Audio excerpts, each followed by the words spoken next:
On va reprendre avec Pierre Hillard sur la question de la globalisation et de l'intitulé, c'est la marche vers l'État mondial. Donc, on va dire qu'on va parler des documents officiels, de tout ce qui se fait. Vous connaissez certainement Pierre Hillard et les travaux qu'il a fait par rapport à ses livres et les conférences qu'il y a sur Internet et qu'il fait aussi un peu partout. Donc nous avons franchement quelqu'un d'extrêmement compétent en la matière. C'est certainement pas les pseudo et stériles experts géopolitologues de chez Calvi, toujours le même. Donc on va essayer d'en profiter. Ah ben voilà, ça fonctionne. C'est la prise? Tant mieux, super. On va essayer de parler d'un peu de tout ça, et, parce que c'est très important. Donc je laisse la parole, 1h30, un quart d'heure de questions, puis ça va être au docteur Mercouter. À tout à l'heure. Bonjour, d'abord je tiens à remercier Salim de son invitation. J'ai cédé sans problème à sa violence quand il m'a proposé de venir faire une conférence sur l'État mondial qui est en formation. Alors voyez-vous, mon topo va faire 1 heure, 1 heure et quart à peu près, et avec des questions pour le dernier quart d'heure pour les personnes qui le souhaitent.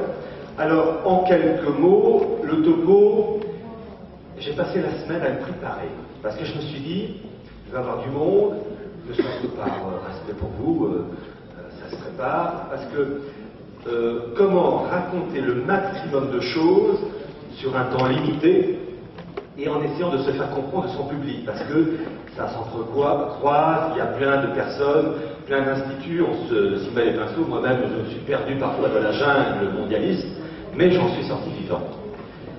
Alors, mon topo en gros va consister d'abord à vous faire une photo de la situation actuelle, très rapide, comment se présente notre monde actuel, les caractéristiques, mais vraiment une photo rapide, et à vous expliquer ensuite les origines de notre situation actuelle. Qui est à l'origine de tout ça? Les hommes, les instituts, en sachant évidemment que je ne vais pas pouvoir tout dire, mais j'ai quand même essayé de citer les principaux meneurs, penseurs, instituts qui, depuis de plusieurs générations, sont à l'origine de tout ça pour expliquer notre situation actuelle. Et ensuite, brosser un peu la situation dans le sens quelle évolution et vers quoi exactement.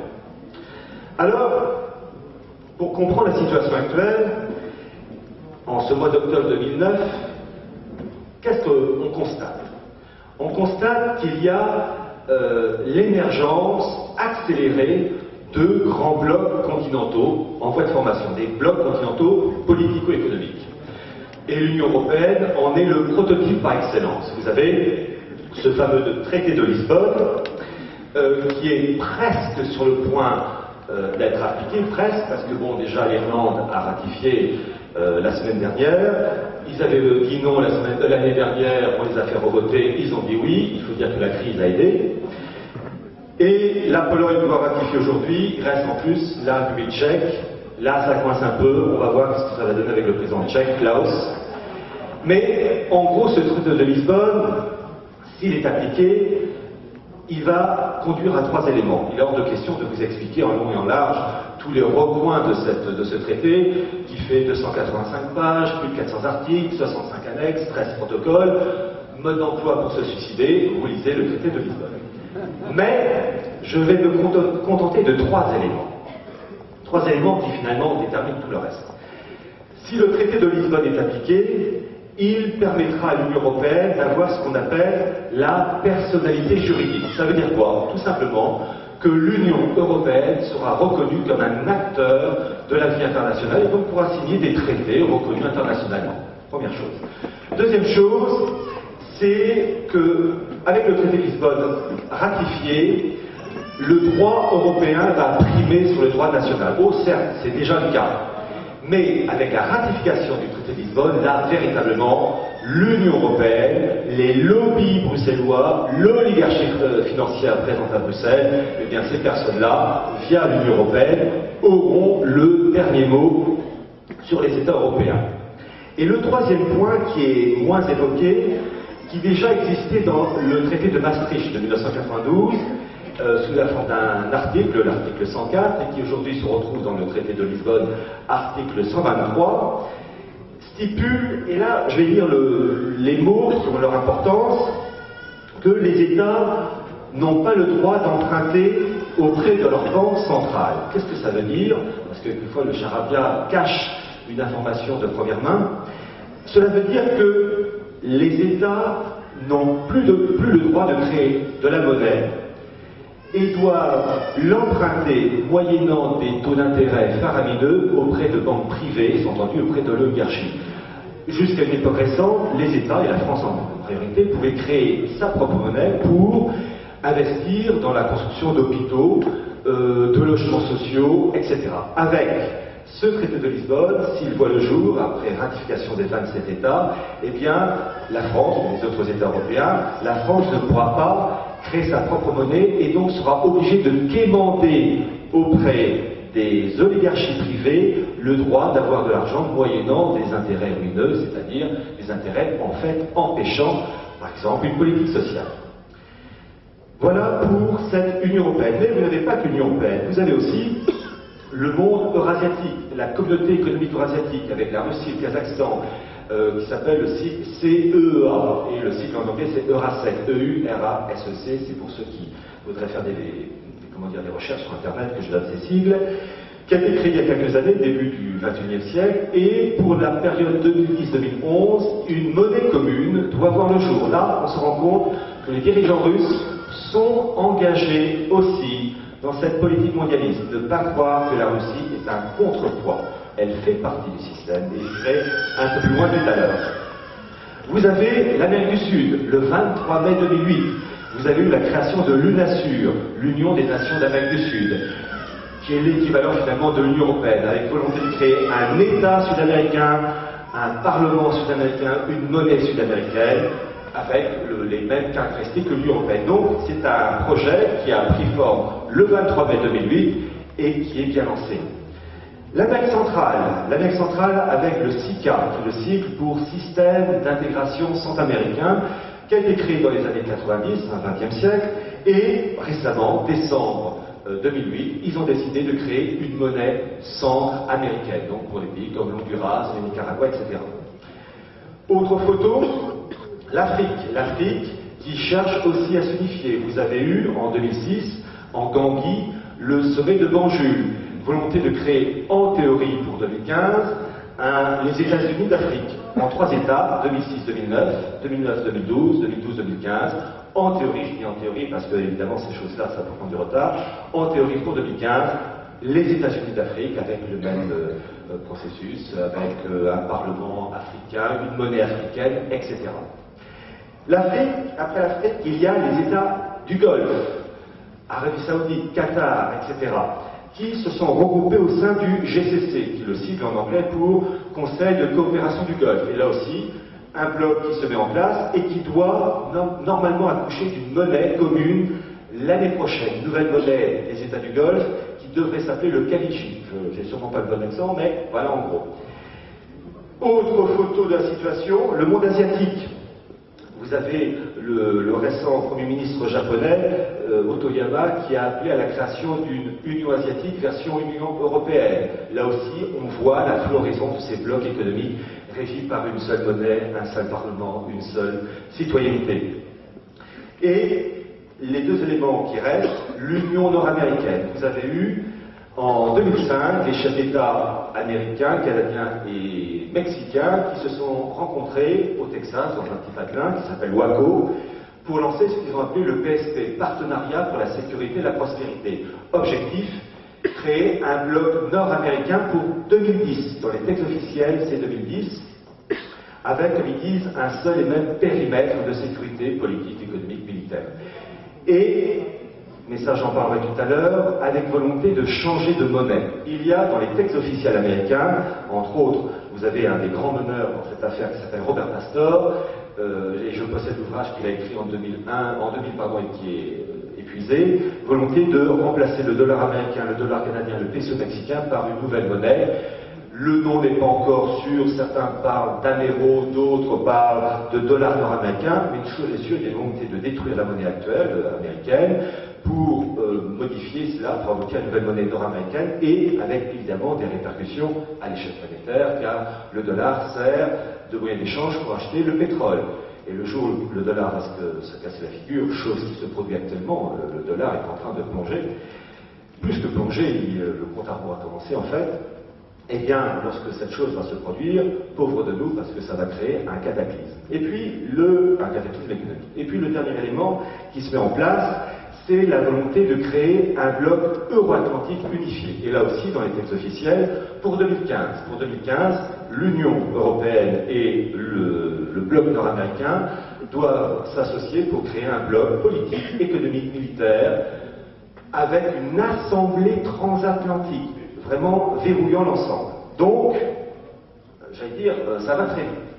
Et ça va tellement vite que on voit, par exemple, et ça n'a pas été relaté par la presse française, vous avez eu au mois de juillet de cette année le sommet de l'Aquila en Italie avec tous les chefs d'État, et vous avez, et vous pouvez voir l'information sur Dailymotion, vous avez le président russe, le président Medvedev, qui a présenté un prototype de pièce mondiale avec l'inscription anglaise « Unité dans la diversité ».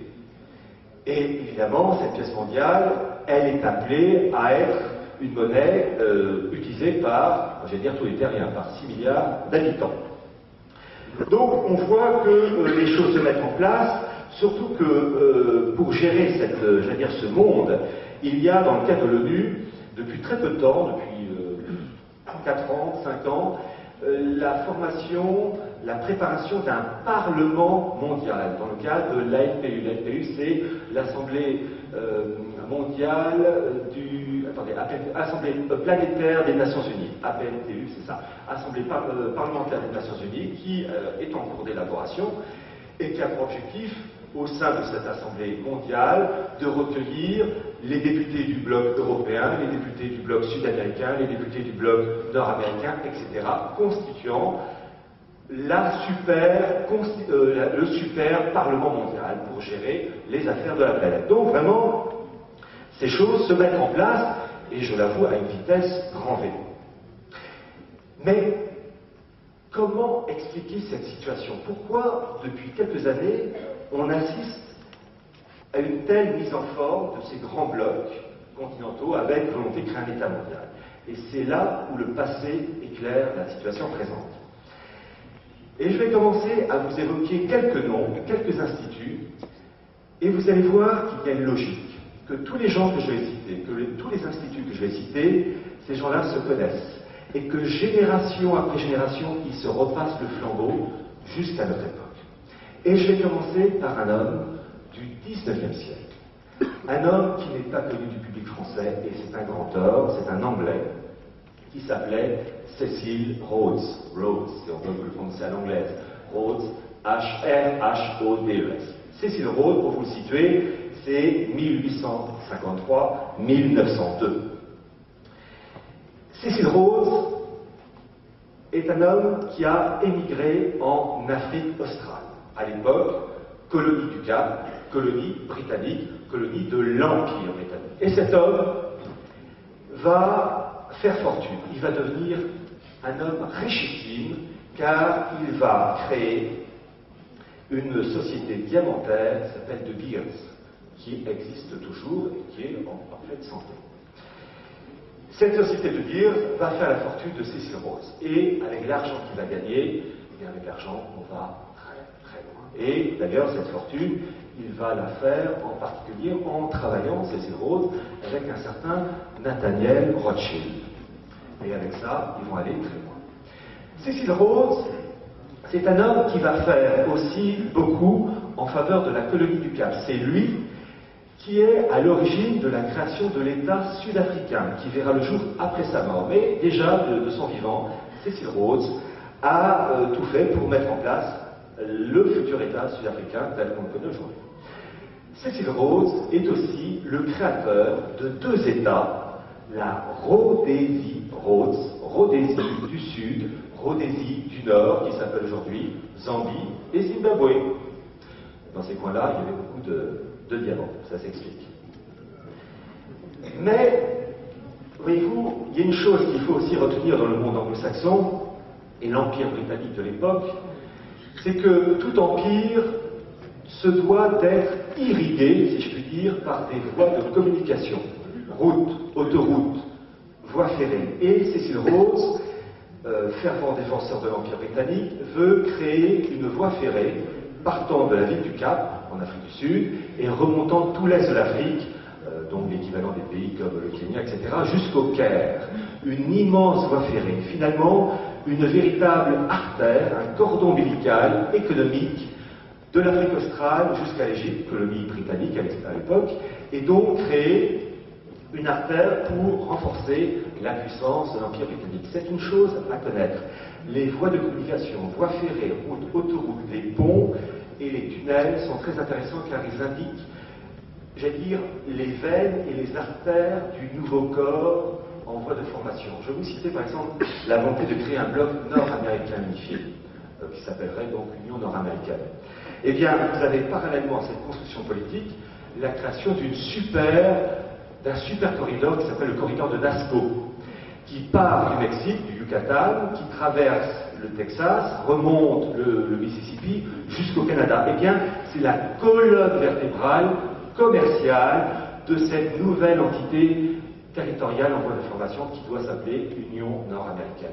Et les voies de communication indiquent la forme territoriale qui doit voir le jour. C'est très intéressant parce que voies de communication, c'est inséparable des voies du commerce. Et les anglo-saxons, en ce domaine, sont les premiers. Mais, voyez-vous, l'ami Rhodes, il a un sujet qui lui tient à cœur. Cecil Rhodes, richissime, en contact avec les plus grands, je vous ai cité entre autres Nathaniel Rothschild, a un idéal. Il veut créer une fédération impériale. Il veut réussir à unifier tous les pays de langue anglaise en un seul bloc. En gros, créer une alliance anglo-américaine, l'association de l'Empire britannique avec les États-Unis. Et ce socle, cette alliance anglo-américaine doit servir de base pour l'édification d'un État mondial. Ah, tiens, fort intéressant, et croyez-moi, il a fait des petits, ce Cecil Rhodes. Donc, volonté de créer un bloc anglo-américain. Mais, voyez-vous, Cecil Rhodes va mourir assez jeune, il meurt à 49 ans, mais avant de mourir, il avait déjà, comme on dit, posé les jalons. Et il va mettre en place, enfin, commencer à mettre en place, et en fait, ce sont ses amis et collaborateurs, et je vais devoir citer quelques noms qui vont véritablement enraciner ce qu'il avait voulu faire. Cecil Rhodes avait pensé déjà, de son vivant, à créer ce qu'on appelle toujours d'ailleurs, des bourses d'études Cecil Rhodes. Et vous allez voir comme c'est terriblement d'actualité. J'ai toujours aimé cette phrase d'un Français, Auguste Comte, « Les morts gouvernent les vivants ». Cecil Rhodes est mort en 1902, il continue d'agir, vous allez voir. Bourse d'études Cecil Rhodes. Je vous ai dit qu'en fait, il voulait créer un bloc anglo-américain, socle de l'État mondial en devenir. En gros, que le bloc anglo-américain soit le moteur de l'État mondial. Et pour cela, il faut des hommes compétents et pensant dans cette voie-là, cet esprit mondialiste de l'époque. Et les bourses d'études Cecil Rhodes, qui vont être mises en place 2 ans après sa mort, en 1904, ont pour objectif de recruter au sein des universités des étudiants très intelligents dans des domaines aussi variés que le politique, l'économie, la finance, le journalisme, l'armée, et que ces hommes et femmes recrutés de par leurs compétences intellectuelles, mais aussi de leur idéal mondialiste, occupent les postes clés pour faire avancer la machine mondialiste vers l'État mondial. Et les gens que je vais vous citer, je ne vais pas m'amuser à vous citer tous les noms depuis 2015, je vais vous en citer 4. Le premier qui a bénéficié de la bourse d'études Cecil Rhodes, c'est par exemple le Premier ministre australien Bob Hawke, qui a été Premier ministre australien, je crois, de 1980 à 1993. Un autre qui a été recruté quand il était étudiant et qui a œuvré en faveur du mondialisme, et qui a donc bénéficié des bourses d'études Cecil Rhodes, c'est James Woolsey, qui a été le patron de la CIA de 1993 à 1995. Un autre qui a bénéficié des bourses d'études Cecil Rhodes, c'est un certain Wesley Clark, patron de l'OTAN dans les années 90, et c'était lui qui était à la tête de l'OTAN lorsque cet institut militaire américain, en fait, a bombardé la Yougoslavie en mars 1999. Et le dernier que je vais vous citer, qui a bénéficié en 76-68, lorsqu'il était étudiant de cette bourse d'études Cecil Rhodes, et qui est devenu président des États-Unis, Bill Clinton. Donc vous voyez, une chose qui s'est mise en place en 1904 et qui continue à rendre d'immenses services un siècle après. Ces gens-là sont recrutés, qu'on les aime ou qu'on les aime pas, c'est pas l'objet de la discussion, mais une chose est sûre, ce sont des gens intelligents et animés d'une tourne d'esprit qui va dans un sens, le mondialisme. Et on les retrouve dans tous les secteurs, le journalisme, l'économie, etc. Et les canons que je vous ai cités, je ne vous apprends rien en vous disant que ces gens-là sont allés dans une seule et même direction, le mondialisme. Et donc, pour expliquer leur arrivée au pouvoir, on comprend mieux quand on voit leur jeunesse, ils ont été sélectionnés. Eh bien, on doit cela à Cecil Rhodes. Voilà, il est mort en 1902, mais il agit toujours outre-tombe. Cecil Rhodes meurt en 1902, mais évidemment, il n'était pas seul, il avait des collaborateurs et des amis. Et là aussi, je ne vais pas m'amuser à vous citer tous les noms, je vais vous citer quand même 3 noms. Le premier, Alfred Milner, le deuxième, Philip Kerr, et le troisième, Lionel Curtis. Alfred Milner, vous vous situez, c'est 1854-1925. Homme politique anglais qui, durant la Première Guerre mondiale, va être à la tête du cabinet de guerre du Premier ministre britannique de l'époque, Lord George. Durant la Première Guerre mondiale, côté français c'était Clemenceau, côté anglais c'était Lloyd George. Et donc ce Alfred Milner, ami et collaborateur proche de Cecil Rhodes, il est à un poste éminemment important, il est à la tête du cabinet de guerre du Premier ministre anglais en pleine Première Guerre mondiale. Pourquoi j'évoque Alfred Milner? Parce qu'il va jouer un rôle d'une importance inouïe. Novembre 1917, vous avez eu ce qu'on appelait la déclaration Balfour, du nom de cet homme politique anglais qui s'appelait Arthur James Balfour. Et dans cette lettre, Balfour, lettre adressée à Walter Rothschild, qui était le représentant de la communauté britannique œuvrant en faveur du sionisme, la déclaration Balfour dit ceci, que le gouvernement britannique reconnaît et encourage l'établissement d'un foyer juif en Palestine, l'actuel Israël. Déclaration Balfour. En fait, ce n'est pas Balfour. L'auteur de ces déclarations, c'est Alfred Milner, ami de Cecil Rhodes. Et en fait, c'est un historien américain qui est mort, qui s'appelait Carroll Quigley, qui a, avec des archives, trouvé la preuve que le véritable rédacteur de cette déclaration n'était pas Balfour, mais Alfred Milner. Et comme le dit cet historien américain, cette déclaration ne devrait pas s'appeler déclaration Balfour, mais déclaration Milner. Bon. Donc déjà, rien que ça, l'importance du personnage. Autre élément, autre personne, Philip Kerr. Philip Kerr, né en 1882, mort en 1940. Philip Kerr, qui est donc un collaborateur très proche d'Alfred Milner. Philip Kerr, lui, était le secrétaire privé du Premier ministre anglais, Lloyd George, donc il travaillait aussi en étroite liaison avec Alfred Milner. Et Philip Kerr va jouer aussi un rôle important dans les travaux du traité de Versailles en 1919, au lendemain de la Première Guerre mondiale. Donc. Et le troisième personnage, Lionel Curtis, né en 1872 et mort en 1955, qui lui aussi va participer aux travaux du traité de Versailles. Donc, voyez-vous, je vous ai cité le rôle et la mission de Cecil Rhodes, ses collaborateurs, et là, comme je vous l'ai dit, tout s'emboîte, tout est enchevêtré. Donc, je vais mettre temporairement de côté Rhodes, Milner, et je vais passer à un autre élément, et ensuite, je vais commencer à établir les soudures. Je vais vous parler d'un institut anglais qui n'est pas connu en France malheureusement, et pourtant il devrait l'être. Institut anglais qui s'appelle la Fabian Society, littéralement donc la Société Fabienne, créée en 1884. Vous voyez, je vous parle de choses qui remontent à plus d'un siècle, et vous allez voir l'importance de la Société Fabienne. Les morts gouvernent les vivants, comme disait Auguste Comte, et là il est tout à fait raison. D'abord, pourquoi Société Fabienne? Ça vient d'où ce mot? Alors, ce nom vient d'un général romain, au temps de l'Empire romain, un général romain qui s'appelait Fabius Cunctator, littéralement le temporisateur.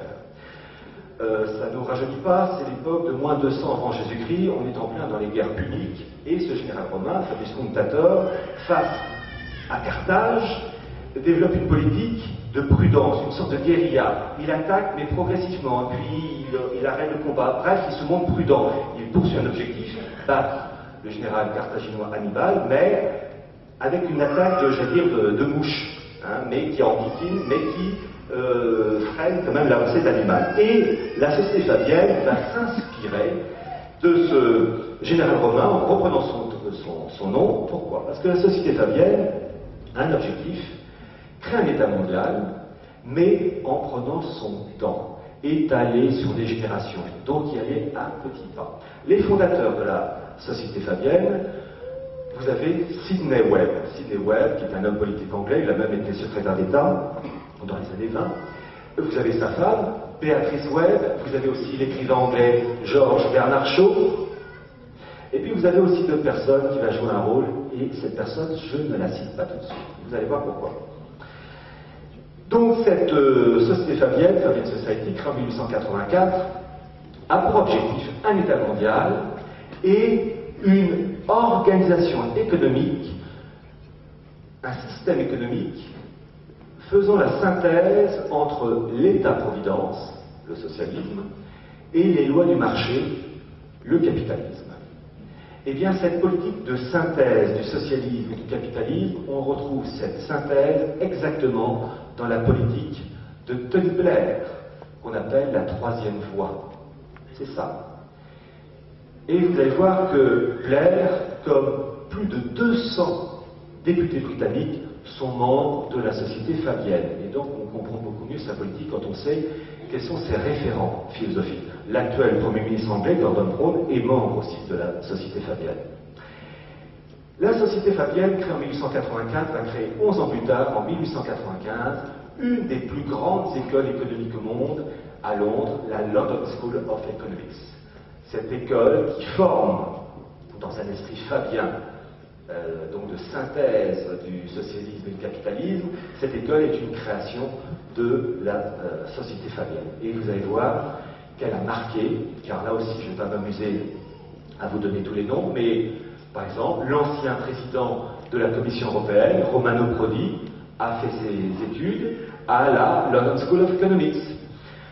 Un autre qui a fait aussi une partie de ses études, le président américain John Kennedy. La reine du Danemark, Margaret II, a fait ses études à la London School of Economics. Et tenez-vous bien, le chanteur des Rolling Stones, Mick Jagger, a fait 1 an à la London School of Economics, mais il n'est pas resté et il n'a pas trouvé satisfaction, si je puis dire. 1 an, 1961-62, puis ensuite il s'est barré avec sa guitare. Bon, bref, on y trouve de tout. Mais elle marque cette école, c'est une école réputée mondialement. Bien. Alors, cette société fabienne, elle joue donc un grand rôle, et il y a un nom que je n'ai pas, enfin que j'ai volontairement occulté. Parce que vous allez voir, tout s'enchaîne et tout s'additionne. Parmi les fondateurs de la société fabienne, je vais citer le couple Béatrice et Sidney Webb, George Bernard Shaw, et il y a un homme qui a marqué son temps par son génie, parce que même si on n'est pas d'accord avec lui, on peut admirer, malheureusement il était très intelligent, son génie, s'appelait H.G. Wells, Herbert George Wells, l'auteur de livres fameux comme L'homme invisible, La machine à remonter le temps, La guerre des mondes, j'ai eu un film dernièrement, enfin quelques années avec Tom Cruise. Et H.G. Wells était donc un des fondateurs, un des meneurs de cette société fabienne, et évidemment, la société fabienne avait besoin d'hommes comme Wells pour diffuser dans le public des écrits qui puissent façonner les esprits en faveur de l'État mondial prévu dans plusieurs générations. Il faut aller un petit pas, donc il faut préparer les esprits. Et ce H.G. Wells a écrit donc plusieurs ouvrages, entre autres, il a écrit un ouvrage en 1928 intitulé Open Conspiracy, littéralement conspiration ouverte, ou carrément dans le livre de 1928, il appelle à une réduction drastique de la population mondiale. La Terre est trop peuplée déjà pour lui à son époque, avec en plus une volonté d'eugénisme, de sélection de l'être humain, où finalement, malheur à ceux qui boivent, à ceux qui sont intellectuellement un peu faibles, en gros, ce sont des êtres inutiles. Économiquement, c'est intéressant, donc on élimine, ou bien en tout cas, on leur donne des charges ingrates. C'est une vision eugénique. C'est une caractéristique des pays anglo-saxons, et j'allais dire protestants. On dit toujours l'Allemagne nazie. Oui, évidemment, l'Allemagne nazie a pratiqué, hélas, à grande échelle l'eugénisme, mais l'eugénisme, on le voit aussi aux États-Unis, on le voit aussi en Angleterre et en Suède. Bon, il ne faut pas les oublier, cela. Alors, d'ailleurs, dans le bouquin de Open Conspiracy, à un moment donné, H.G. Wells parle de cette humanité qui n'aime pas, cette humanité qui n'est pas économiquement rentable, en disant « Je hais l'humanité commune ». Bon, comme humaniste, on fait mieux. Hein. Bon. Mais, il y a une chose que je tiens à vous donner. On vous parle toujours de nouvel ordre mondial. Et entre autres, vous avez George Bush père, qui a évoqué cette expression New World Order, nouvel ordre mondial, à un certain 11 septembre 1990, ils avaient choisi une bonne date, lors d'une déclaration publique, donc au Congrès des États-Unis. Mais cette expression nouvel ordre mondial, c'est George Bush père qui l'a inventée? Non. L'inventeur de l'expression New World Order est de H.G. Wells. Et là aussi, je vous demande d'être pénétré de cette idée que ces choses-là, comme on dit, il y a une expression qui dit qu'il veut aller loin ménage de sa monture, ces expressions-là, et l'idéal qui émane de cette expression, ces expressions remontent à longtemps. L'expression nouvel ordre mondial, vous la trouvez dans un ouvrage de H.G. Wells, sorti en 1914. Et le bouquin, sorti en 1914, a été réédité en 1995. Pour ceux qui veulent, c'est la maison d'édition Le Passé du Futur. C'est une maison d'édition bruxelloise, donc sorti en 1995. Donc bouquin de 1914, et le titre est très intéressant, La destruction libératrice. Et ça, on connaît l'expression Ordo ab Chaos, expression maçonnique. En gros, qu'est-ce que raconte Wells dans ce bouquin de 1914? Il y a une guerre atroce, et les survivants de cette guerre, suite à cette guerre atroce, considèrent qu'il faut arrêter les frais et qu'il faut créer un État mondial pour interdire toute guerre. Et c'est dans ce bouquin de 1914 qu'on trouve, page 137, les passages, je cite, « Ce fut dans une ambiance légèrement incrédule que démarra la réunion qui devait instaurer le nouvel ordre mondial. » 1914. Et là aussi, cet État mondial, il dit ceci, « Le monde doit se transformer en une république, une et indivisible. » Et une autre expression que j'ai relevée de son bouquin, « Il est évident qu'il faut mettre un point final à la guerre. Il est évident que la seule manière d'y parvenir, c'est de placer le monde entier sous un seul et unique gouvernement. » Donc on voit bien, c'est déjà cet esprit. Donc je rappelle que H.G. Wells, membre de la Société fabienne, il écrit ceci, « Le monde entier avait déjà reçu une base monétaire unique et universelle. » Donc on voit que Medvedev, il a pris du retard par rapport à ce que disait H.G. Wells. Et dernière expression, je vous ai cité au début les grands blocs continentaux qui se mettent en place. Déjà, dans cet État mondial, le monde est divisé en 10 blocs. Donc déjà en 1914, il y a la volonté d'organiser la planète Terre selon des blocs. Je cite, « Tout adulte de l'un ou l'autre sexe, d'un pôle du globe terrestre à l'autre, reçut une voix. Le monde fut divisé en 10 circonscriptions qui votèrent le même jour grâce aux facilités par la poste mondiale. Donc vous voyez, ces romans sont en fait des programmes pour préparer les esprits en vue d'un État mondial. 1914, l'expression Nouvel Ordre mondial. Et puis, il a recommencé, l'ami Wells, en écrivant un livre, sorti en 1940, qui a été réédité en 2007. Vous pouvez l'acheter sur Amazon. Ah bah le titre, il est encore plus simple. The New World Order, si vous aviez des doutes, 1940. Donc, l'expression Nouvel Ordre mondial, ça ne remonte pas il y a 5 ans, 10 ans, 15 ans, il y a un siècle déjà qu'on en parlait dans ces milieux élitistes, mais qui préparaient le terrain. Bien. Alors, je récapitule. Je vous ai parlé de Rhodes, Cecil Rhodes. Je vous ai parlé de ses collaborateurs, comme Alfred Milner, Lionel Curtis, Philip Kerr. Je vous ai parlé de la Société Fabienne, avec les fondateurs, H.G. Wells, etc. Tous ces gens-là se connaissent, ils se rencontrent, ils dînent en ville, ils travaillent ensemble, tout juste ils dorment pas ensemble, mais vraiment un esprit de corps. Bon. Déjà, l'idée était défendue par Cecil Rhodes, mais la mort empêchait de mettre en pratique son idéal. Il avait décidé avec ses amis de créer un institut qui va voir le jour 8 ans après sa mort, en 1910.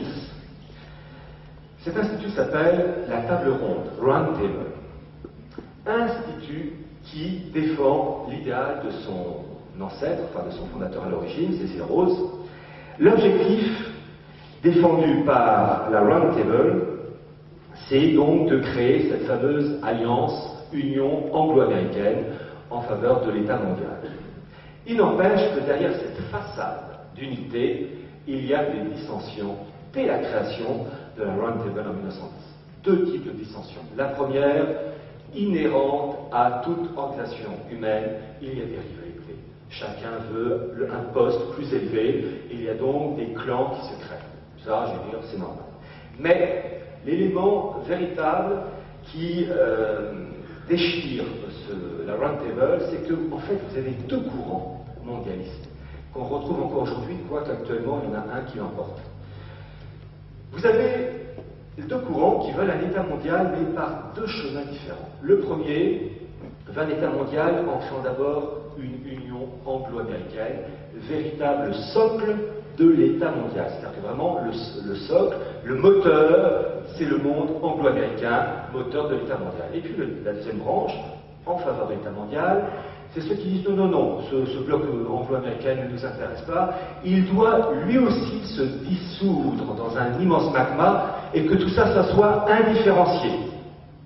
Donc, dans les deux cas, un État mondial, mais un avec bloc anglo-américain et l'autre qui dit non, pas la peine, tout ça, ça va faire une purée, et on fait plus de différence entre anglo-américains, japonais, russes ou africains.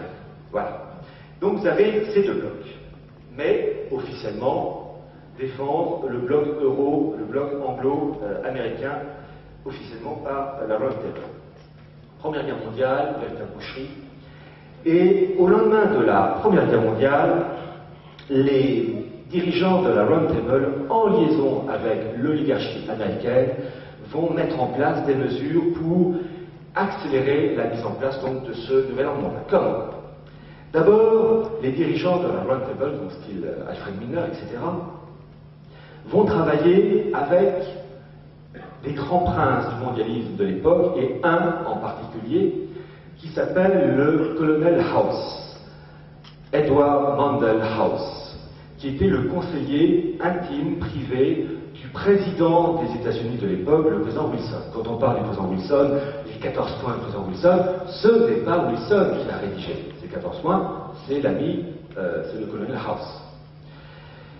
Colonel House qui a écrit un bouquin en 1912 intitulé Philippe Dru, D-R-U, administrateur, qui veut dire dictateur, et qui raconte l'histoire, et vous savez, ces gens-là, ils écrivent des romans, qui en fait sont des programmes politiques. Ce Philippe Dru, c'est un officier de West Point. Le West Point, c'est l'équivalent du Saint-Cyr en France qui forme les officiers de l'armée française. Un officier de West Point qui fait un coup d'État aux États-Unis, arrive au pouvoir, supprime la Constitution américaine et met en place un système économique, un socialisme qui aurait plu même à Karl Marx. C'est écrit en toutes lettres dans le bouquin de Colonel House. Et ce dictateur, avec ses amis, donc Philippe Dru, établit un bloc nord-américain unifié. Tiens, 1912. 1912, déjà, on écrit un bloc nord-américain. Et ce bloc américain s'insérant dans une gouvernance mondiale. En 1912. En fait, ces gens-là préparaient le terrain, mais un travail de très longue haleine. Il va de soi que les dirigeants de la Round Table travaillent donc avec le Hull House, mais il n'y a pas que lui. Parmi les grands princes de l'oligarchie américaine, je peux citer par exemple JP Morgan, il y avait aussi Von der Lippe, il y avait aussi le grand banquier Jacob Schiff, qui jouera un grand rôle dans le financement de la révolution bolchevique de 1917. L'argent que Trotsky avait est fourni par ce Jacob Schiff. Et puis évidemment Rockefeller, mais ça c'est une tradition familiale. Donc tous ces gens-là travaillent, et pour relancer la mécanique mondialiste au lendemain de la Première Guerre mondiale, il est décidé de créer deux instituts qui sont d'une certaine manière les enfants de la Round Table. Et ces deux instituts, il faut les connaître, parce que c'est là où s'élabore la politique britannique et la politique américaine. Le premier institut qui est créé, qui est l'Institut américain, le CFR, pour le Council on Foreign Relations, c'est-à-dire le Conseil des Affaires étrangères, et son équivalent britannique, RIIA, pour Royal Institute of International Affairs, donc l'Institut royal des affaires étrangères et internationales, qu'on appelle aussi Chatham House. Ce sont deux instituts, c'est là pour la politique étrangère britannique et américaine, en sachant évidemment que vous avez d'autres instituts, des think tanks, comme ils disent, un bloc de recherche, qui s'appelle German Marshall Fund, qui s'appelle aussi Brookings Institution, enfin bref, vous en avez une palanquée, mais ces deux instituts sont véritablement le moteur de la politique anglo-saxonne. Je vous cite un exemple. Vous avez eu pour l'élection d'Obama l'opposant McCain. Bien. En politique étrangère, Obama était conseillé, et il est toujours conseillé en politique étrangère par un homme de génie, même si on n'aime pas ses idées, mais c'est un homme de génie, qui s'appelle Zbigniew Brzezinski. Eh bien, Brzezinski est membre du CFR. McCain, qui a un visage un peu plus crouton par rapport à Obama, eh bien, avait comme conseiller en politique étrangère Henry Kissinger, membre du CFR. Donc, peu importe l'employé de la Maison-Blanche, c'était la même boutique qui fournissait le même programme politique étrangère. Donc, l'importance du CFR et de son équivalent britannique, Chatham House. Bien. Et vous allez voir comme les choses s'enchaînent. Parallèlement au rôle du CFR, parallèlement au rôle de la Round Table, il y a, au lendemain de la Première Guerre mondiale, un autre institut qui va naître et qui va travailler avec ces gens-là. Cet institut s'appelle la Pan-Europe. La Pan-Europe est née en 1922. Vous allez voir, après je vais établir la connexion. Née en 1922 grâce à l'action d'un aristocrate autrichien qui s'appelait Richard de Coudenhove-Kalergi. Alors, chose très intéressante déjà, et chose, je crois même unique, enfin en tout cas rarissime pour la haute aristocratie autrichienne, ce Richard de Coudenhove-Kalergi est un métis. Il est moitié autrichien par son père et sa mère est japonaise. En fait, le père était diplomate à Tokyo, il a rencontré une jeune japonaise, il a fait le coup l'éventail, et hop, le petit Richard est né quelques mois plus tard. Bon. Donc c'est intéressant parce que, étant né à Tokyo, il avait déjà une vision, de par ses origines, sa naissance, déjà une vision planétaire. À une époque, on se déplaçait moins rapidement. Il fait de très bonnes études, il devient docteur en philosophie, et en 1922, il crée donc la Pan-Europe. La Pan-Europe, avec le but, ma foi, normal, de mettre fin à la guerre. Toute personne sensée est contre la guerre. Donc ça part d'un bon sentiment, surtout après la bolchevique de 14-18. Crée donc un institut qui a pour objectif d'unifier l'Europe. Mais attention, cette unification de l'Europe ne s'arrête pas là. En effet, Richard de Coudenhove-Kalergi élabore en 1925, donc 3 ans après la fondation de la Pan-Europe, un rapport qu'il adresse à la SDN, donc la Société des Nations, l'équivalent de l'ONU de l'époque. Et dans ce rapport, qu'est-ce qu'il dit? Qu'il faut mettre en place, je cite l'expression, des continents politiques. Donc européens, sud-américains, nord-américains. On retrouve ce que je vous disais au début, ces grands blocs continentaux, et que chaque continent politique soit réunifié, soit associé en un seul bloc pour mettre en place un État mondial. Et l'expression qu'il utilise, c'est pas État mondial, c'est mettre en place une fédération de fédérations. Chaque bloc continental régit de manière fédérale au sein d'un immense système planétaire fédéral, le gouvernement mondial. Donc vous voyez, 1925, ça y est, on en parle. Il est évidemment dans la même mouvance que la Société Fabienne, la Fabian Society, etc. Donc, la Pan-Europe va dans le sens du mondialisme. 1926, premier congrès de la Pan-Europe à Vienne. Alors déjà, la Pan-Europe va avoir le soutien du plus grand homme politique de l'époque. Quand je dis plus grand d'un point de vue fonction, je ne parle pas d'un point de vue visionnaire, ce côté-là, la chaise, Aristide Briand, qui était donc le président du Conseil, qui va devenir le président d'honneur de la Pan-Europe. Donc déjà, il y a, comme on dit, du beau linge. Bon. Et c'est durant ce congrès de 1926, à Vienne, qu'il est décidé de donner un hymne à l'Europe, l'Ode à la joie, qui est l'actuel hymne européen de l'Union européenne. Ça vient de la Pan-Europe. Et c'est la Pan-Europe qui va jouer un rôle essentiel dans la création, en 1949, du Conseil de l'Europe, qui défend donc les droits de l'homme et la protection des groupes ethniques. Donc vous voyez l'importance de la Pan-Europe. Il faut savoir que la Pan-Europe, il y a une maison mère pour toute l'Europe, mais vous avez des branches nationales. Vous avez la Pan-Europe France, la Pan-Europe d'Italie, la Pan-Europe Allemagne, la Pan-Europe hollandaise, etc.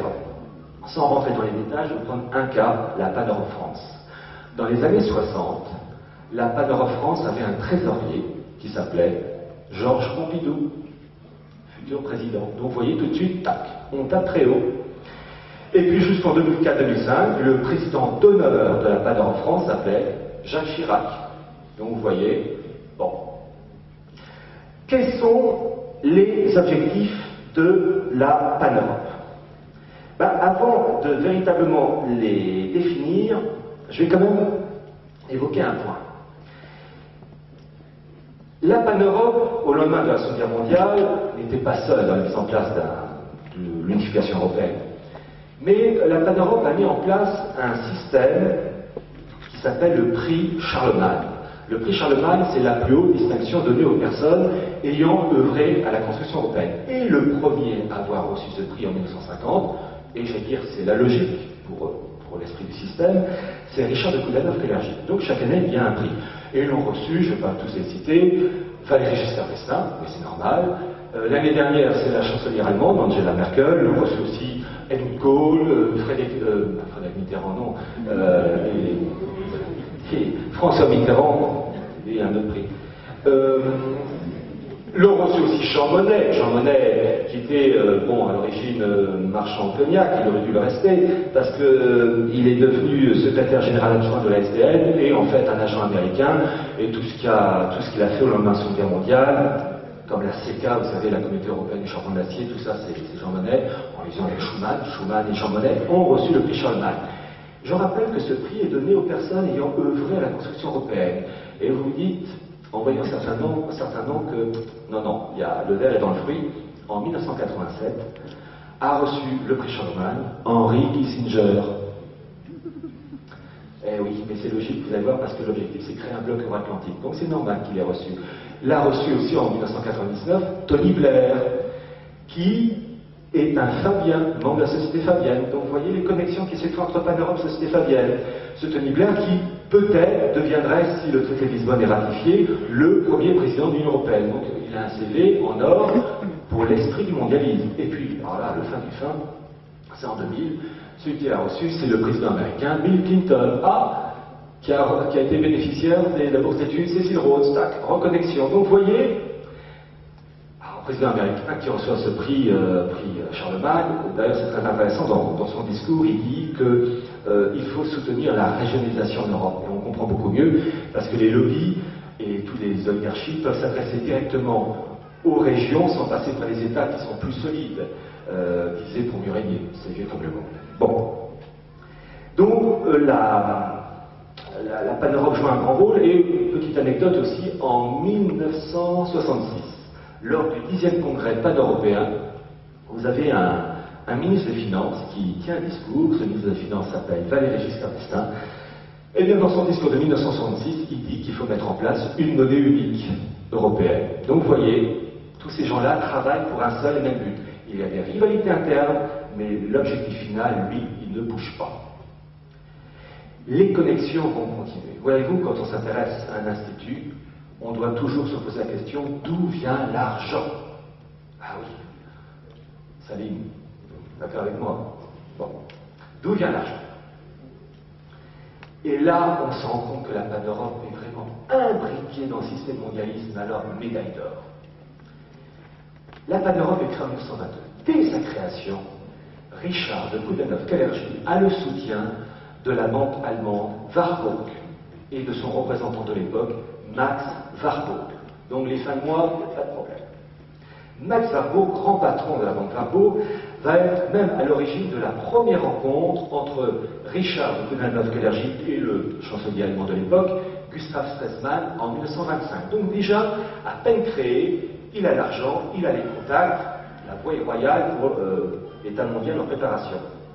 Mais ça va encore plus loin. Max Warburg, grand patron de la banque Warburg Allemagne, Max Warburg avait un frère, Paul Warburg, qui, à la fin du XIXe siècle, avait émigré aux États-Unis. Il est devenu citoyen américain. Et Paul Warburg est devenu le premier président de la Fed, la Banque fédérale américaine, créée en 1913, et qui, je le rappelle, est une banque privée qui ne dépend en aucun cas de l'employé démocrate ou républicain de la Maison-Blanche.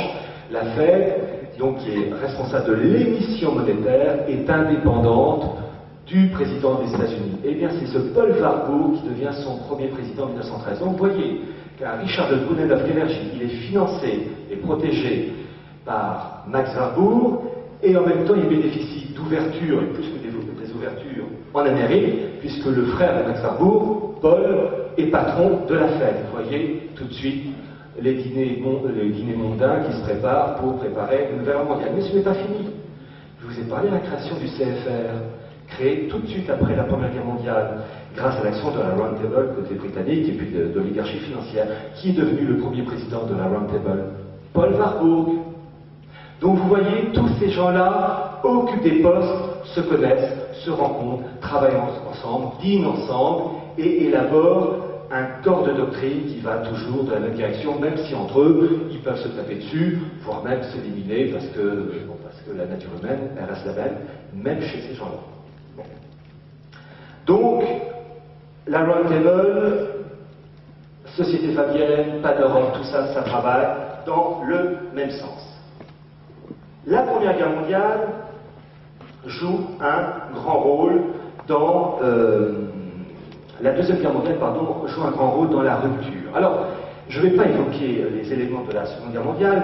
En gros, qu'est-ce que ça a été? Ça a été une opposition entre l'Empire maritime anglo-saxon, la thalassocratie anglo-saxonne, et l'Empire terrestre germanique. C'est l'opposition de la terre et de la mer. C'est toute la géopolitique anglo-saxonne avec Mahan, Mackinder, Spachmann, les côtés allemands, Ratzel et Haushofer. Haushofer, qui était le grand géopolitologue au service Hitler, Mackinder, le grand politologue anglo-saxon, qui travaillait main dans la main, c'est très intéressant, avec la Société Fabienne. Donc on retrouve des liens. Bon, pour la petite histoire, le nazisme a vu le jour grâce à l'argent. Il faut financer. Il faut quand même se rappeler que le grand-père de George Bush, le dernier qu'on a eu, le grand-père Prescott Bush a financé le nazisme. Il ne faut jamais oublier ça. Et il ne faut jamais oublier non plus que le grand patron de la Banque d'Angleterre dans les années 20, années 30, qui s'appelait Norman Montagu, était très ami et très lié au grand patron de la banque allemande, la Reichsbank, qui s'appelait Reichmar Schacht, qui est devenu en 1934 le patron, le ministre de l'économie d'Hitler. Le patron de la Banque d'Angleterre très lié avec le patron le ministère de l'économie du régime nazi. Et chose très intéressante, Reichmar Schacht a joué un rôle essentiel dans le renforcement du nazisme et qui a permis par la suite toutes les atrocités que le nazisme a pu commettre durant la Seconde Guerre mondiale. Reichmar Schacht aurait dû être pendu haut et court pour tous les méfaits commis. Eh bien, ce Reichmar Schacht n'a quasiment rien eu. Il a été libéré, un petit contrôle judiciaire, puis hop, il s'en est sorti. Il faut dire que ses relations avec l'oligarchie financière anglo-saxonne ont dû l'aider. Alors, Seconde Guerre mondiale, il faut remettre les choses en place. Et au lendemain de la Seconde Guerre mondiale, vous avez 3 dates. à retenir qui vont véritablement relancer cette construction européenne dans un cadre mondialiste. 1946, 1947, 1948. 1946, vous avez le fameux discours de Winston Churchill à Zurich, septembre 1946, où dans son discours, Winston Churchill appelle à la création des États-Unis d'Europe. Et déjà, vous avez donc cette relance de l'idéal d'unification européenne. Il faut savoir que Churchill et Koudenov se connaissaient. D'ailleurs, à peine la guerre terminée, Koudenov est allé voir Churchill, et évidemment, ils travaillaient pour un même but. Et Churchill, après son discours de 1946, a soulevé l'enthousiasme de Koudenov, et c'est même allé très loin cette coopération entre Churchill et Koudenov de Kalergi, puisque Koudenov-Kalergi a écrit dans les années 50 un livre intitulé « J'ai choisi l'Europe », et celui qui a écrit la préface de ce bouquin, c'est Winston Churchill. Donc vous voyez les coopérations entre tous ces gens-là. Deuxième date, 1947. 1947, c'est la création en Suisse, à Montreux, à l'hôtel Majestic, de deux instituts. Le premier, le mouvement fédéraliste mondialiste. Enfin, un mouvement, bon, je dis mondialiste, mais je vais un peu vite. En fait, c'était le mouvement fédéraliste mondial, mais mondialiste dans son essence, dans son esprit, et la création de l'UEF, qui est l'Union européenne fédéraliste. Alors, avant d'évoquer le premier point, l'Union européenne fédéraliste, qui a été créée donc en 1947, a pour but de favoriser l'unité de l'Europe dans un cadre fédéral. Et vous avez des sections nationales, françaises, anglaises, allemandes, etc. Pourquoi je vous parle de cet institut de 1947? Parce que l'UEF, actuellement, est dirigé par un député anglais au Parlement européen qui s'appelle Andrew Duff. Et Andrew Duff a joué un rôle capital dans la relance du projet de constitution européenne après le nom français et hollandais en 2005. Donc vous voyez, comme cet institut de 1947 a une action ô combien positive pour les mondialistes, puisque son grand patron, l'actuel anglais, donc Andrew Duff, a joué un rôle vraiment capital. Et puis, je vous disais donc l'autre institut, le mouvement fédéraliste mondial, soutenu par le CFR, à l'époque dirigé par Alan Dulles, met en place tout un corps de doctrine pour créer un État mondial avec des blocs continentaux. C'est ce qu'on appelle la déclaration de Montreux. La déclaration de Montreux du 23 août 1947. Je vais vous lire l'extrait de cette déclaration de 1947, qui montre comme ces choses-là sont, et des choses qu'on connaît aujourd'hui, sont préparées depuis longtemps. Alors déjà, une petite précision, ces gens-là font, jouent sur deux mots, fédéralisme et confédéralisme. C'est pas la même chose. Le fédéralisme, c'est la délégation à une autorité supérieure des pouvoirs d'un État, je veux dire, de manière définitive. Alors que la confédération, c'est la mise en commun de plusieurs États pour un avenir en commun, mais tout État peut reprendre, je veux dire, ses vies et reprendre ses prérogatives et retrouver son indépendance. Ce n'est pas le cas du fédéralisme. Écoutez ce qu'ils disent en 1947, cette chose d'une modernité. Nous, fédéralistes mondiaux, sommes convaincus que la création de la Confédération mondiale est le problème capital de notre temps. Tant qu'il n'aura pas été résolu, toutes les autres questions, nationales ou internationales, resteront sans réponse valable. Ce n'est pas entre la libre entreprise et l'économie dirigée, le capitalisme et le communisme qu'il s'agit de choisir, c'est entre le fédéralisme et l'impérialisme. Seul le fédéralisme assurera la survivance de l'homme. Et écoutez ce qu'ils disent. Ils énumèrent plusieurs points pour mettre en place cet État mondial fédéral. Premier point. Participation universelle, la Confédération sera ouverte à tous les peuples et nations. Deuxième point, limitation des souverainetés nationales et transfert à la Confédération des pouvoirs législatifs, exécutifs et judiciaires nécessaires à la gestion des affaires mondiales. Troisième point, application de la loi directement à l'individu, quel qu'il soit et où qu'il se trouve, dans les limites de la compétence fédérale. Quatrième point, création d'une armée supranationale capable de garantir la sécurité de la Confédération et des nations qui la composent, désarmement des États membres compte tenu de leurs besoins de police. Cinquième point, attribution à la Confédération de tous les droits concernant l'énergie atomique et toute autre découverte scientifique capable de causer des destructions massives. Sixième point, pouvoir de perception directe des contributions nécessaires d'une manière indépendante des budgets des États membres. Ça s'appelle créer un impôt mondial. Et enfin, ils ajoutent ceci. L'action sur les gouvernements et les parlements nationaux en vue de les amener, sous la pression de l'opinion populaire, à transformer l'ONU en une confédération mondiale par l'accroissement de son autorité, de ses ressources et par la révision de la charte. Un ensemble d'actions indépendantes, particulièrement la préparation de cette assemblée établie en collaboration avec les grandes organisations de caractère international.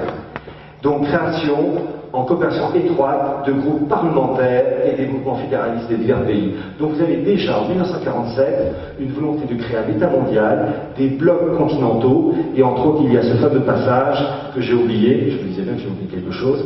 Nous considérons qu'une juste perspective fédéraliste doit intégrer les efforts faits sur les plans régional et fonctionnel, la formation d'unions régionales dans la mesure où elle ne constitue pas une fin en soi et ne risque pas de se cristalliser en bloc, peut et doit contribuer au bon fonctionnement de la Confédération mondiale. Donc déjà des blocs continentaux pour cet État mondial. Donc vous voyez que ces choses-là sont préparées depuis longtemps. Troisième date, 1948, mai 1948, c'est le congrès de La Haye qui va relancer véritablement la construction européenne, présidée par Winston Churchill. Et parmi les personnes entourant Winston Churchill, on retrouve Richard de Coudenhove-Kalergi, mais aussi des fédéralistes moins connus mais très efficaces comme Denis de Rougemont ou encore Henri Brugmans. Il y avait aussi un homme qui s'appelait François Mitterrand, membre, enfin faisant partie de cette communauté. Bon, et c'est vrai, il était un peu partout.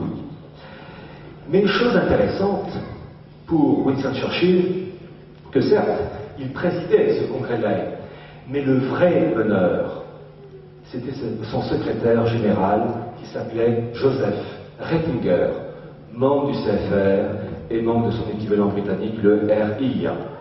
Dès 1946, 2 ans avant le congrès, Joseph Ratzinger a tenu un topo dans les locaux de la RIA pour relancer l'idéal européen. Donc c'est ce Joseph Ratzinger qui va être utilisé comme figure de proue de la relance de l'idéal européen et mondialiste. Car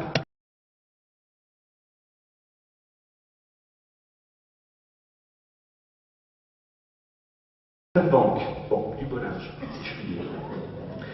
Rôle et mission de Bilderberg, à titre d'information, vous avez un excellent livre qui a été fait par Daniel Estulin, La véritable histoire des Bilderbergers, qui apporte des documents très intéressants sur cet institut discret mais ô combien efficace, dont l'objectif est de réunir les élites politiques, économiques, financières, journalistiques, militaires en vue de créer un État mondial.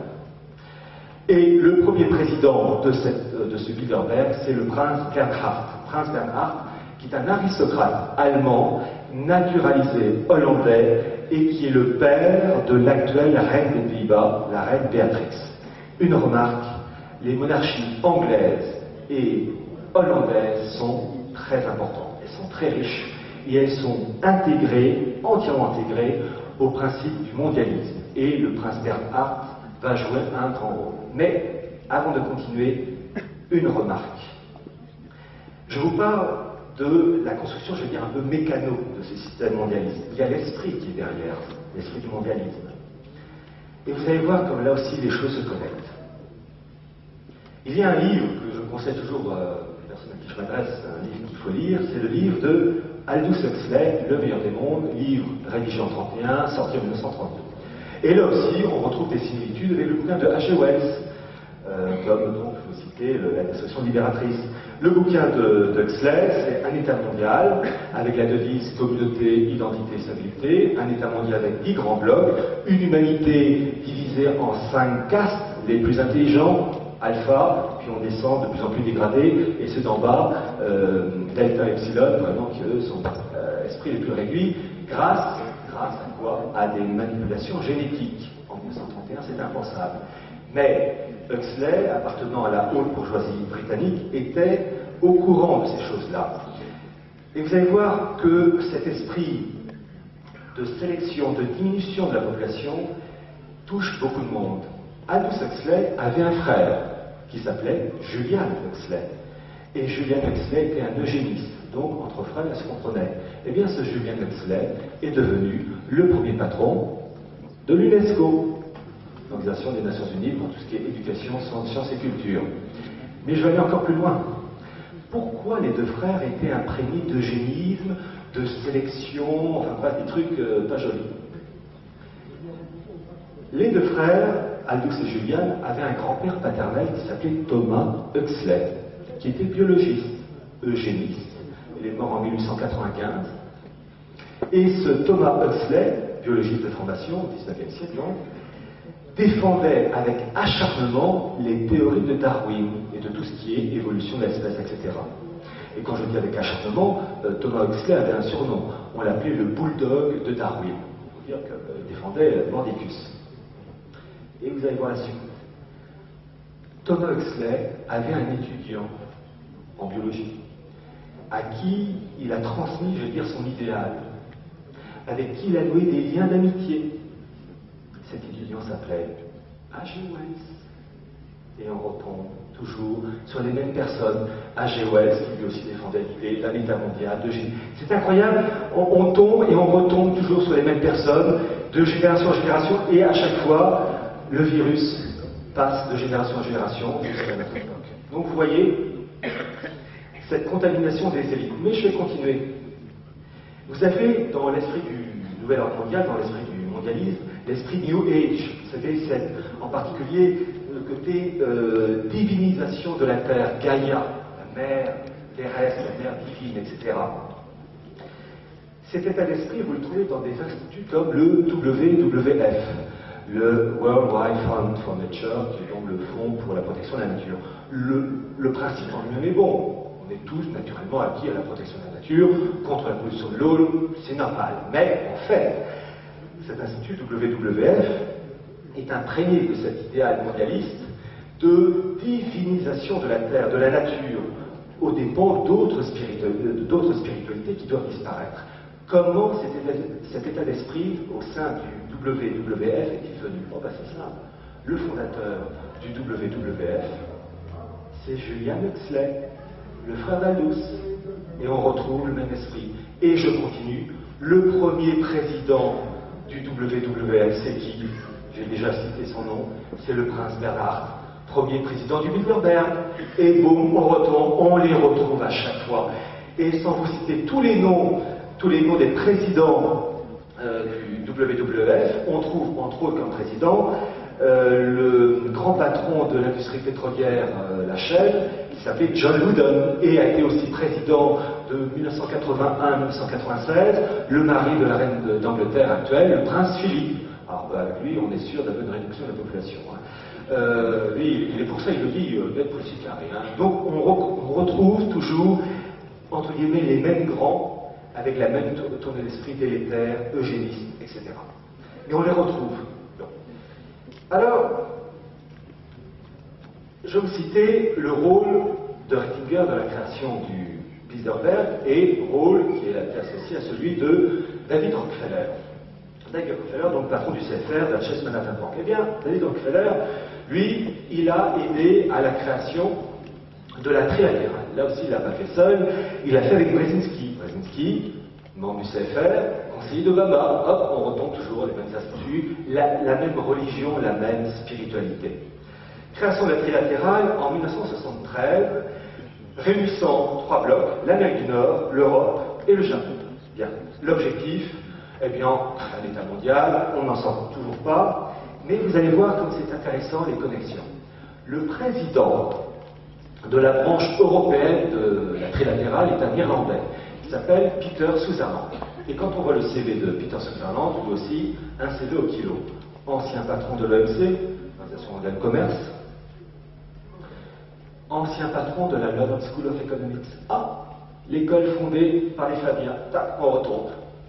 Il a été, je regarde mes notes parce que j'ai un petit doute, ancien patron de Goldman Sachs, qui joue un petit rôle très anodin dans les couloirs de la Maison Blanche. Enfin bref, c'est eux qui mènent la barque financière actuellement avec la crise. Peter Sutherland a été aussi le commissaire à la concurrence de 1985 à 1989, quand Jacques Delors était président de la Commission européenne. Donc vous voyez un poste élevé. Mais ce n'est pas tout. Peter Sutherland, tout en étant patron de la trilatérale Europe, est le patron d'un institut ultra puissant qui s'appelle le TPN. TPN, c'est le sigle en anglais pour Réseau Politique Transatlantique. Rappelez-vous, au début de ma conf, je vous ai dit qu'il fallait créer un bloc euro-atlantique unifié, en théorie dans le texte officiel, pour 2015. Eh bien, le TPN, le Réseau Politique Transatlantique, a vu le jour en 1992, ou plus exactement, encore plus précis, en 1990. En 1990, vous avez eu une déclaration transatlantique signée entre la Commission européenne et les États-Unis, objectif, créer un bloc unifié. Et pour avoir l'outil nécessaire à cet idéal, création en 1992 du TPN, Réseau Politique Transatlantique. Qui finance ce TPN? Oh, tous les multinationales européennes, américaines, Boeing, Coca-Cola, Nestlé, Bertelsmann, l'empire des médias, le patron est mort il y a une semaine,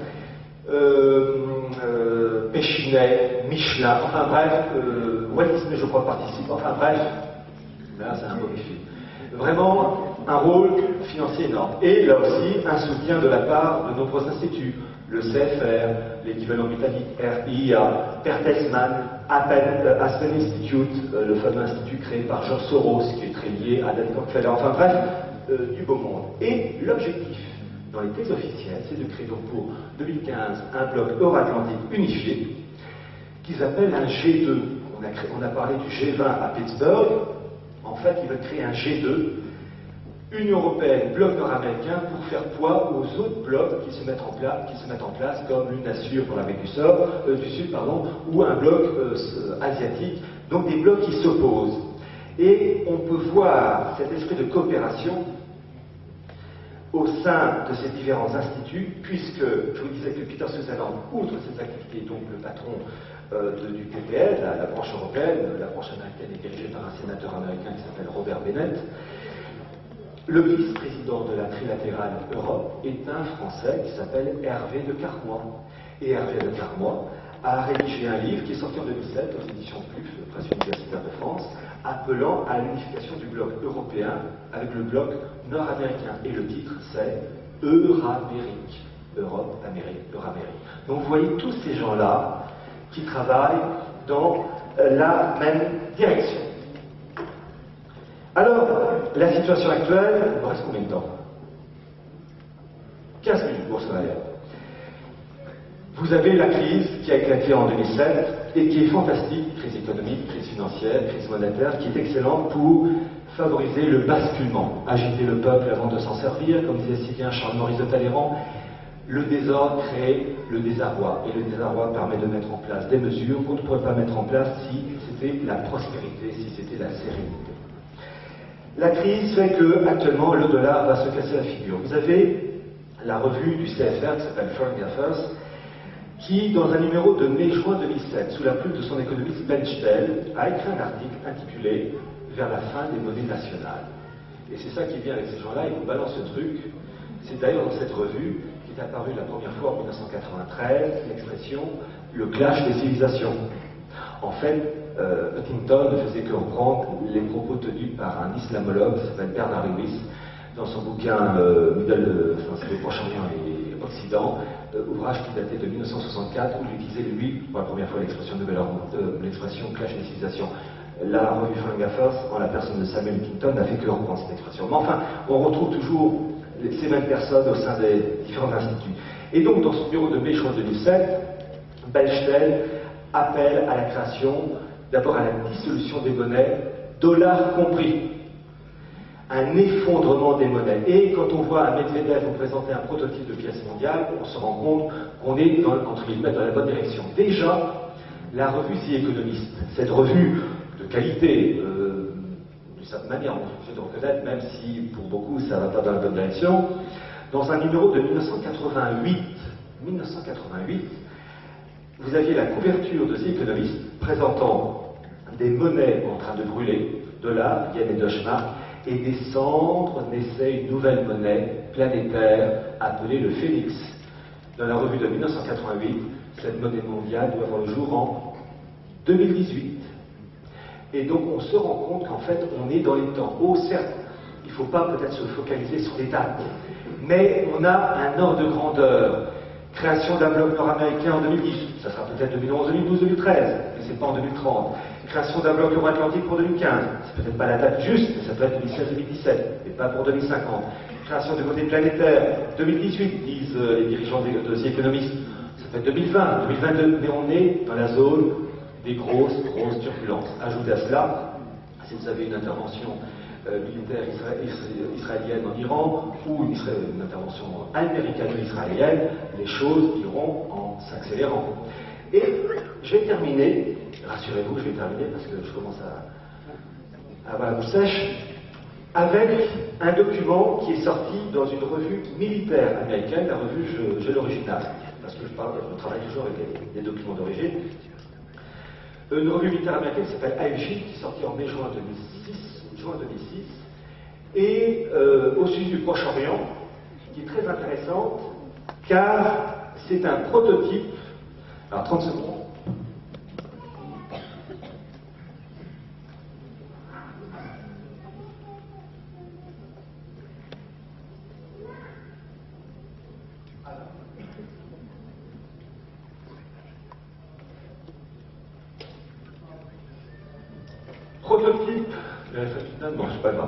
Prototype d'un Proche-Orient, donc revue sortie en 2006, dans une revue militaire américaine, officielle. Vous avez la carte représentant les pays du Proche-Orient, avec les frontières actuelles. Et dans cette volonté de jouer un rôle dans la reconfiguration de cette zone, les dirigeants, et c'est en particulier l'officier du renseignement qui s'appelle Ralph Peters, qui a sorti ces nouvelles cartes. C'est comme pour les cheveux, les coupes de cheveux, vous avez avant et après. Et là, après, ça y va, ça donne ça. Une carte du Proche-Orient aux frontières modifiées en fonction de critères ethniques et religieux. Vous avez un État du Kurdistan. Vous avez l'Afghanistan qui avance en mangeant une partie du territoire pakistanais jusqu'à l'Indus, parce que là, ce sont des populations qui s'appellent Pashtuns, qui sont de la même ethnie. Vous avez l'Arabie Saoudite qui éclate, avec entre autres, et c'est écrit dans le corps du texte, la volonté de créer un Vatican musulman, parce qu'ils disent que l'islam est inadapté à l'esprit mondialiste. Donc il faut changer les lois de l'islam pour le rendre, entre guillemets, intelligent selon les rédacteurs de cette revue. Et c'est ce qu'ils veulent faire. D'ailleurs, je cite cette revue AFJ, mais en fait, très rapidement, ce sont des travaux qui vont de pair avec les travaux de la fondation Bertelsmann. Bertelsmann qui est à la fois un empire des médias, mais aussi une fondation, Stiftung. Et dans les travaux de la fondation Bertelsmann, en liaison avec des think tanks, enfin des instituts anglais et américains, ils veulent créer, et là je cite l'expression, c'est officiel, les 3 piliers du judaïsme. Ils disent qu'il faut créer un bloc unifié, politique, économique, etc., avec, vous avez une communauté juive en Amérique du Nord, une communauté juive en Europe. Israël constitue le 3e pilier. Il faut que l'ensemble de ces 3 piliers soient associés en un seul et même bloc. Le problème, c'est qu'il y a les musulmans qui ne seraient peut-être pas tout à fait d'accord, donc ils disent qu'il faut changer l'esprit de l'islam pour le rendre, entre guillemets, assimilable à ce genre de recomposition de cet ensemble. Donc ça va très loin, et d'ailleurs, je raconte c'est archi-officiel, puisque dans le cas de la fondation Bertelsmann, c'est à l'origine un juif autrichien qui avait fui les persécutions nazies et qui a été naturalisé britannique, qui s'appelle Lord George Weidenfeld of Chelsea, toute la tirade, qui mène tous ses travaux en liaison avec des think tanks anglais et américains pour créer ce grand bloc euro-atlantique en associant les pays sud-méditerranéens. Il va de soi que la politique de l'Union pour la Méditerranée rentre dans cette politique d'association de ces pays sud-méditerranéens, mais ils disent qu'il faut changer l'esprit de l'islam. Bon, bon courage. Pour finir, qu'est-ce que je veux dire? C'est assez accablant parce que finalement, je vous raconte des choses où on a affaire à des gens qui ont des moyens financiers, des moyens de communication colossaux, et nous, pas grand-chose. Et voyez-vous, j'utilisais tout à l'heure cette expression qui veut aller loin, ménage d'aventure, il faut d'abord connaître nos adversaires. Je vous ai cité Cecil Rhodes, je vous ai cité la Société Fabienne, je vous ai cité la Pan-Europe et les dirigeants qui vont avec. Qui en France connaît ça? Très peu. Peter Sutherland, qui connaît ce bonhomme? Personne. Et voyez-vous, le reproche amical que je vous adresse, c'est d'ignorer l'ennemi. Parce que combat le mondialisme, c'est pas une vue d'esprit, ce sont des hommes, ce sont des instituts animés d'un courant d'esprit commun. Il faut les connaître, connaître l'ennemi, pour ensuite lui envoyer une belle mandale dans les dents. Bon. Évidemment, c'est une expression pour dire qu'en gros, il faut d'abord avoir l'esprit formé, pour ensuite diffuser ce type d'informations par de simples relations, mais aussi par Internet, par des réunions, et grâce à Céline, c'est possible, pour diffuser l'information et informer les gens, qui ensuite prennent conscience que l'ennemi, c'est lui, c'est lui, c'est lui, c'est tel institut, c'est tel organisme, etc. Et là, on peut commencer à sortir les kalachnikovs et à tirer dessus. Voilà. Donc, le combat, c'est d'abord connaître l'ennemi, mais il faut faire vite parce qu'il est sur le point de gagner. Et je dis toujours que je pense que la Providence n'accordera pas ce privilège à nos adversaires. Je vous remercie.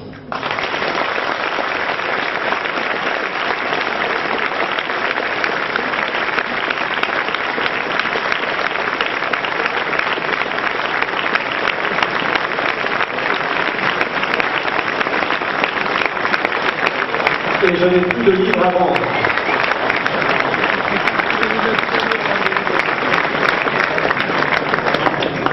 Impressionnant. Impressionnant. Vous voyez cette rigueur, cette précision qui ne se retrouve plus dans les médias. Ils ne sont même pas rigoureux dans leurs mensonges, dans leurs bêtises. Parce que de toute façon, un mensonge ne peut pas être rigoureux, c'est n'importe quoi. Mais là, je crois qu'on a assisté à quand même une conférence d'un niveau exceptionnel. Les preuves sont là. Enfin, moi, je voulais juste rajouter un truc. La crise qui vient, il vient d'en donner la preuve. Là, devant vous, ce n'est pas une crise, c'est un piège à loup. On l'a posé, et nous, on tombe dedans. Il contrôle absolument tous les paramètres. Tout. Parce qu'il y a eu... Je ne sais pas, on pourrait les compter. Il doit y avoir 10 000 garde-fous qui n'ont pas fonctionné. Pourquoi? Parce qu'on les a laissés faire. Et là, on nous donne les preuves, parce qu'ils se connaissent tous. Ils se marient tous entre eux. Tous. L'homogamie, enfin, c'est connu tout ça, c'est très important. Et par rapport à... On va laisser les questions aux gens. Juste pour finir, j'ai fait une dernière vidéo, enfin, malheur aux vaincus. Voilà. Malheur aux vaincus. Ne croyez surtout pas qu'ils vont vous faire des cadeaux. Aucun cadeau. Un eugéniste, quand on est en pleine forme, c'est génial, ça concerne l'autre. Quand on est un peu fatigué, c'est nous la victime. Et on a affaire qu'à des eugénistes. C'est des psychopathes. Ils sont totalement déshumanisés.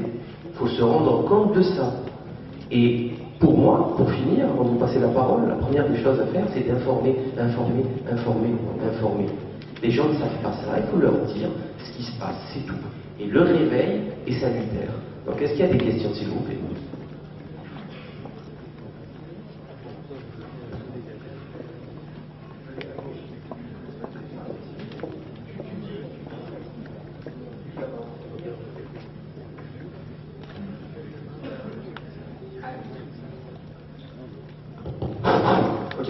Professeur est là.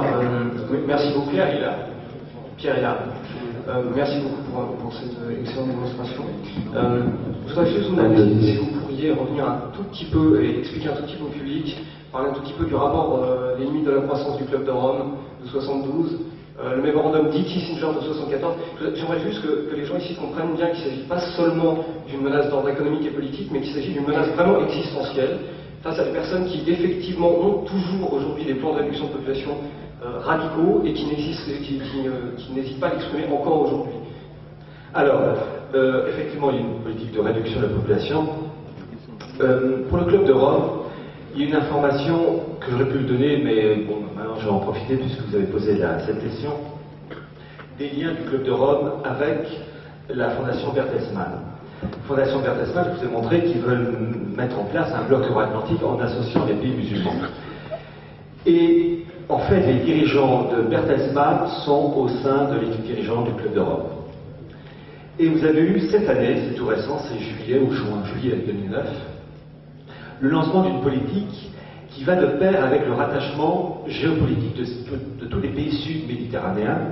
Le principe en lui-même n'est pas mauvais, mais vous savez, c'est souvent l'arbre qui cache la forêt.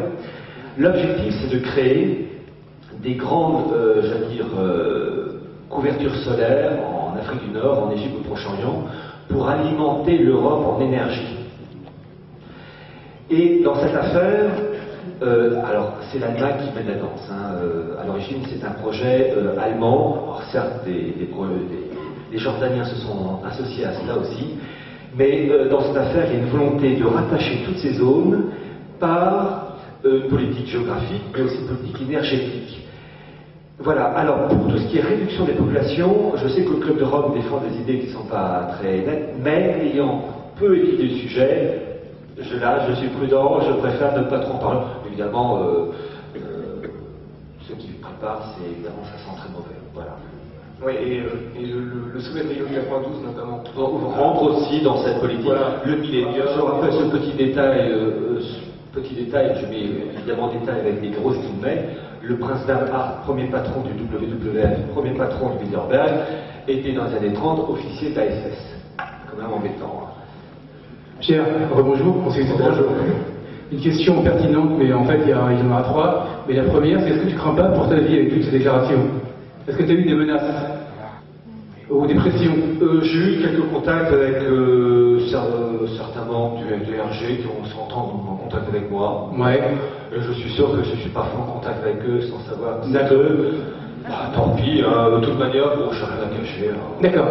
La deuxième question par rapport... On en profite pour les saluer, ils sont parmi nous. Ah oui, ouais, merci, salut. Évidemment, ils sont... Et entre nous, c'est pas la police judiciaire. Ils sont là pour informer. Ils envoient leurs notes blanches ou saumon quand c'est grave à la hiérarchie en haut, et c'est en haut que ça bloque. C'est pas les RG. Les RG n'ont pas la possibilité d'enclencher des procédures. Ils transmettent l'information. Ils font leur boulot. C'est pas le problème, les RG. Ça, il faut bien le comprendre. Au moins, ils sont transparents, quoi. J'ai dit, je ne cache rien. La question, en fait, c'était aussi de nous faire un petit rappel par rapport au dollar de Barbu et par rapport à la traduction latine du dollar américain, nouvelle ordre, c'est Colarog écrit sur leur dollar 1913. Très important à dire. Avec et le petit hibou, Coactus Webster. Au milieu de $1, vous avez un tout petit hibou en haut à droite. En haut à droite. Voilà. Vous faites sur Google, vous voyez l'agrandissement, vous faites $1, hibou, enfin, et vous aurez un agrandissement, et hibou, ou chouette plutôt. C'est un hibou d'ailleurs qui est. Boyman Club. C'est le Boyman Club à la Gosera, tu veux faire un rappel sur le Boyman Club, et dire aussi, entre guillemets, que le Boyman Club à Washington, via Google Earth, on voit leur hibou mis avec l'œil humain en fait, via Google, on peut avoir cet hibou à Washington. Oui, d'accord. Tous ces instituts se nourrissent, je veux dire, de la même pensée mondialiste, finalement des valeurs morales inversées. C'est l'esprit de la révolution.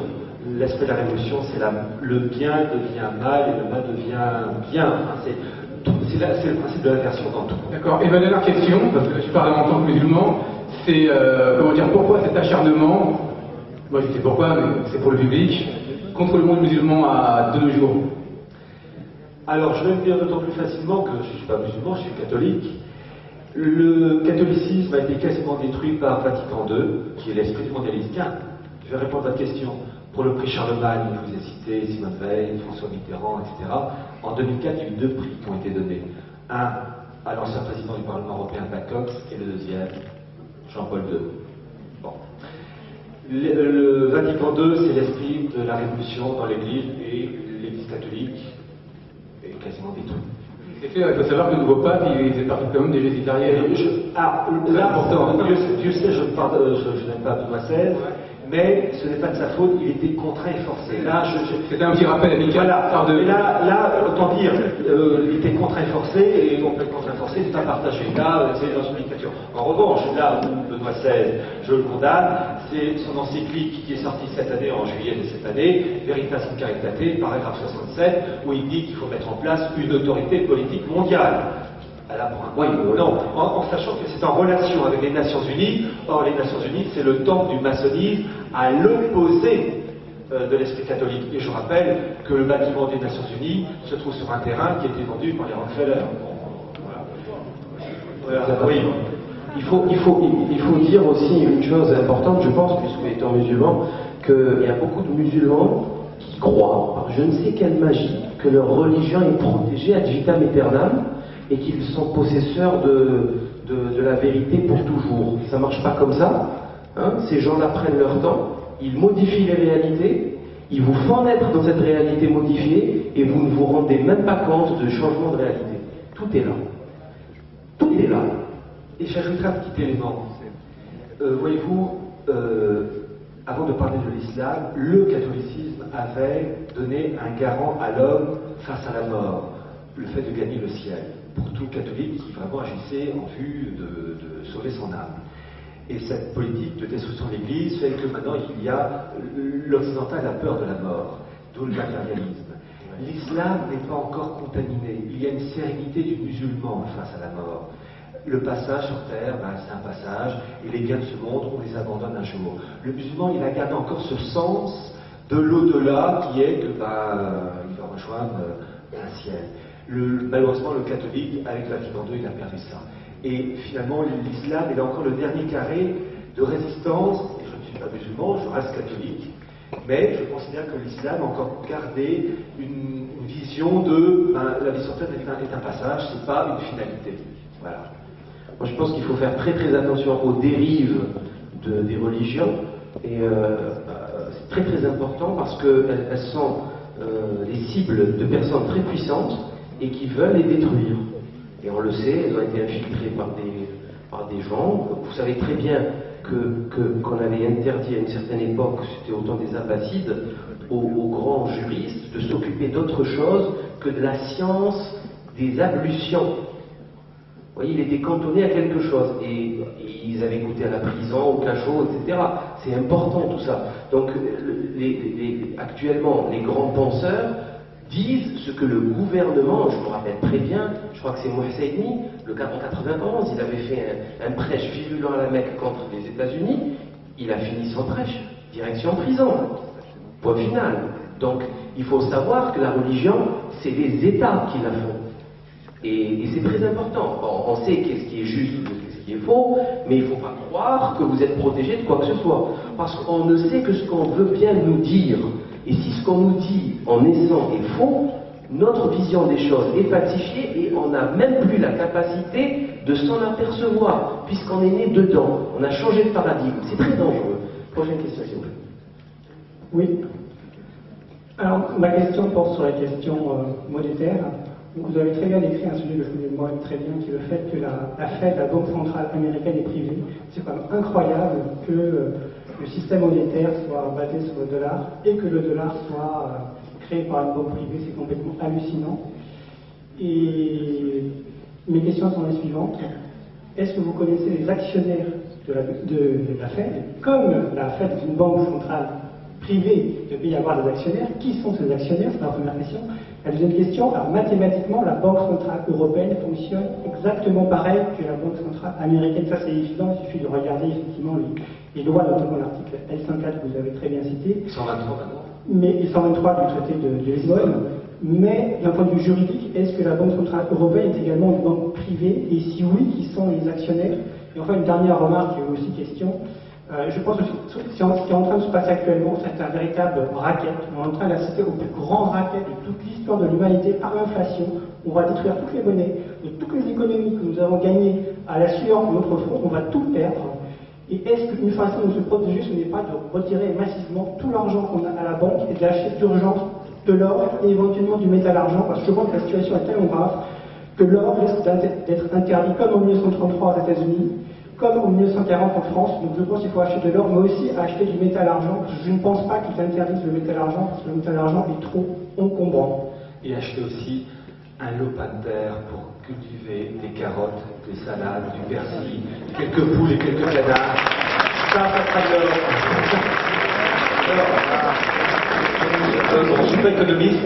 Pour les détenteurs de la Fed, il n'y a pas de document officiel affichant d'une manière nette, précise, carrée, les noms des personnes détenant la Fed. Alors, certains évoquent, c'est quand même, il y a eu des documents qui se recoupent, que comment dire, des banques du style les Rockefeller, les Barbour, les Kuhn-Loeb, etc., détiendraient la Fed.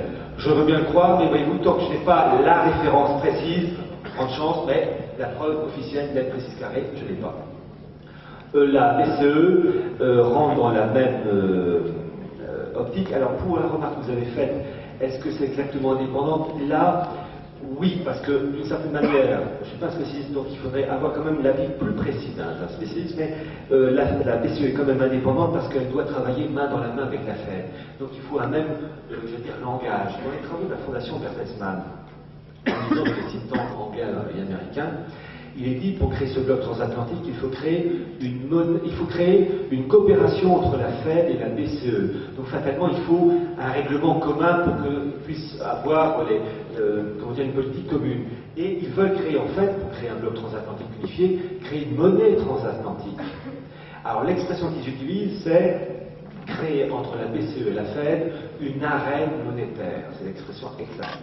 En fait, c'est l'annonce d'une monnaie transatlantique. Alors, soit deux monnaies, l'euro et la nouvelle monnaie nord-américaine, un euro-dollar nord-américain, peu importe son nom, on voit même une fusion des deux. Et je veux dire, on se dirige vers une fusion s'il y arrive, parce qu'en fait, pour moi, c'est le principe babélien, le système s'élève, puis à un moment donné, il va vaciller, il va se casser la gueule. Le problème, on est dans la tour. Et donc, quand ils vont se casser la gueule, on va être avec. Et c'est quoi? Oui, acheter de l'or. Oui, mais moi, j'avoue que si j'ai 3 francs 50, je parle encore en francs, eh bien, je serais de m'acheter un lopin de terre et des poules, des lapins, et vraiment prendre ma pêche le matin et, au joie et bonheur, avoir un bel légume frais. Voilà, parce que ça sera ça, le véritable or et la richesse. Bon. S'il vous plaît, messieurs, dames, je vais vous demander des questions courtes. Plus il y aura de personnes qui vont vous poser de questions, et mieux ce sera. Je vais vous demander de ne pas faire de commentaires, mais surtout des questions courtes pour qu'il y ait un maximum de monde qui passe. Et ce soir, il y a un débat à partir de 20h30. 20h30, 21h30. Donc M. Hillard va essayer de répondre à vos questions rapidement, mais je vais essayer de demander d'avoir une question par personne, qu'elle soit courte, et surtout je veux des filles, parce que je vois que des gars, et je serais bien qu'il y ait des femmes qui se... Voilà. Merci. Monsieur Hillard, s'il vous plaît, lorsque on voit cette guerre d'usure, c'est pas un jeu de mots, qui nous est menée, j'ai un peu peur, moi, parce que je vois bien que les civils, par exemple en France, où on est en train d'avoir un clash, on est en train d'essayer de mener vers un clash de civilisation. Et c'est ça qui me fait peur, parce que il y a une telle confusion qu'on risque quand même de se prendre les uns contre les autres face à notre identité ethnique, religieuse, et quoi que ce soit. Donc ça, c'est très important de ne pas tomber dans ce piège. Et bien sûr, vous avez parlé d'avoir un lopin de terre, on a parlé à ouvrir un petit peu donc, les pistes pour comprendre ce qui nous arrive, mais j'aimerais bien aussi avoir les vraies pistes pour connaître, comme vous dites, suffisamment l'ennemi, on commence à le connaître, mais comment lutter, avoir des pistes aussi pour lutter, chacun de notre côté, ce travail de fourmi qui permettra de les enquiquiner au maximum et d'y arriver à la fin. Je pense que des associations comme donc c'est dirigé par Salim aident à la diffusion. Déjà, on est ensemble, c'est déjà énorme, on est quand même pas mal. Et le problème, c'est que il faut de l'argent. Quand j'ai de l'argent, par paquet de millions, pour avoir finalement des radios à nous, des divisions à nous, des relais. Alors, on a quand même Internet, en sachant que pour le moment, encore Internet, c'est libre. Donc, il faut se précipiter dans la brèche. Et ça, je suis un peu pessimiste. Les taux se resserrent tellement. Encore quelques minutes, monsieur le bourreau. Dans ce cas-là, moi, je reprends la phrase de Danton, on montre leur ma tête, elle en vaut la peine. Il faut s'entraider. Voilà. Et puis, voyez-vous, je crois à l'instinct de survie. Parce que même si la plupart des centaines de millions d'êtres humains, peu importe leur couleur de peau, peu importe leur religion, sont, je veux dire, abattus, sont amorphes, je crois en l'instinct de survie qui fait que on tape, puis à un moment donné, il y a l'instinct de survie qui dit même à la personne la plus conventionnelle, il y a un truc qui déconne, non, là, ça va pas moi. J'espère, l'instinct de survie. Mais, je suis pas très optimiste non plus. Je me force. Une autre dame peut-être pour contrebalancer. Ah, madame. Oui, bonjour. Je voulais vous remercier pour votre, je sais pas comment dire, exposé, intervention, votre conférence. Merci beaucoup. Je vous regarde beaucoup sur Internet et ça me fait plaisir de vous voir en vrai devant moi. J'ai entendu au début de votre conférence, je suis très triste que l'Irlande ait réappelé à voter. Pour moi, c'est un déni de démocratie, puisqu'ils avaient déjà voté, et je ne comprends pas comment un peuple peut accepter de revoter alors qu'ils ont déjà voté. Moi, ça me sidère. J'aimerais bien que vous nous expliquiez quels sont les mécanismes. Et deuxième chose, je me rends compte que tout est pourri au niveau politique, au niveau médiatique, etc. Donc effectivement, vous dites qu'il ne reste plus qu'Internet comme espace de liberté. Ils vont mettre le nez dedans très vite. C'est déjà fait. Oui, donc qu'est-ce qu'on fait? Qu'est-ce qu'on fait? Tant que le nœud coulant n'a pas encore trop serré, on s'agite et on bouge. Mais vous savez, pour l'Irlande, c'est... Qu'est-ce que vous voulez? Là, on a affaire à la nature humaine. L'apathie. De Gaulle parlait des Français en disant les loups. Oui, la nature humaine qui fait que ces Irlandais qui avaient dit non de manière démocratique en juin 2008, ils ont revoté parce qu'il y a eu une pression énorme, médiatique, financière. Et la crise, c'est ça qui est là, c'est que la crise aide. À un moment donné, j'ai dit dans ma conférence que l'intérêt de cette crise, c'était de créer un malheur et de permettre de mettre en place des mesures qu'on ne pourrait pas mettre en place si ce n'était pas une crise. Le malheur... De facto, il était mort, le traité de Lisbonne. Voilà. Ah oui, mais là, ce côté-là, ils sont prêts à ressusciter Frankenstein. Mais c'est ça qui est terrible, c'est qu'en fait, il n'y a plus, ou en tout cas de moins en moins, de défense immunitaire morale chez les gens. Il n'y a plus le côté, en gros, tant que le frigidaire est rempli, les gens ne gueulent pas. Le jour où le frigidaire sera vide, il y a l'essence dans la voiture? Non, on n'a pas acheté, il n'y en a plus. Il faut des trucs primaires, et tant que les gens ne sont pas touchés dans leur vie de tous les jours, et ça c'est valable pour peu importe l'origine sociale, tout le monde est... Voilà, et tant qu'il n'y a pas de trésor de chagrin, dès que les trucs de base disparaissent, là les gens gueulent. C'est trop tard, c'est avant. Et le problème, il manque un chef. Voilà, mais un vrai chef. À poil, intelligent, vous avez le sens du mot. Voilà. Ah, on est dans la mouise, hein. Bon. Ouais. Ah, déjà, c'est la fin. Salim m'oblige à... Une dernière question, peut-être? Allez, honneur aux dames. Allez, honneur aux dames. Allez. Ah, oui, il y avait monsieur derrière. Ah oui, et honneur aux dames. Tout à l'heure, il y aura un débat, vous allez vous écouter toutes les questions, tu restes jusqu'à la fin. Est-ce que vous ne pensez pas qu'on devrait écrire à nos élus, députés, maires Alors, je peux bien croire que les maires de certains maires... J'ai écrit à un député qui m'a répondu. Oui, alors voyez-vous, madame, le problème c'est que nos hommes politiques ne sont pas... non. Les quelques hommes politiques qui disent des choses intéressantes, ils ont une corde, ils ont la liberté que la corde leur concède. En fait, on n'a pas d'homme politique parce que, à tout moment, regardez un Philippe de Villiers. À titre personnel, je n'ai jamais voté pour Philippe de Villiers. Il n'empêche qu'il disait des choses intéressantes contre le mondialisme, contre la construction européenne. Je n'étais pas d'accord sur tout ce qu'il disait, mais sur ces points-là, il a rallié l'UMP. Qu'est-ce qu'on voulait faire? Et tous les autres hommes politiques, ils sont cordons de l'Est. Je pense, je peux évoquer la Fondation franco-américaine, qui est soutenue par le CFR. Vous avez au sein des Young Leaders, c'est-à-dire des gens qui ont été recrutés pour leur capacité à servir le mondialisme, un député, Nicolas Dupont-Aignan, qui officiellement est contre la construction européenne, contre le mondialisme. Vous voyez la duplicité de ces gens-là, donc finalement, on a très peu de monde, on n'a rien. Si tout le monde écrit. Oui. C'est facile d'écrire. Oui, on peut faire ça. Et puis quelques. Donc on va finir là parce qu'on a de toute façon 1h30 de débat après. Vous pourrez ramener vos. Merci.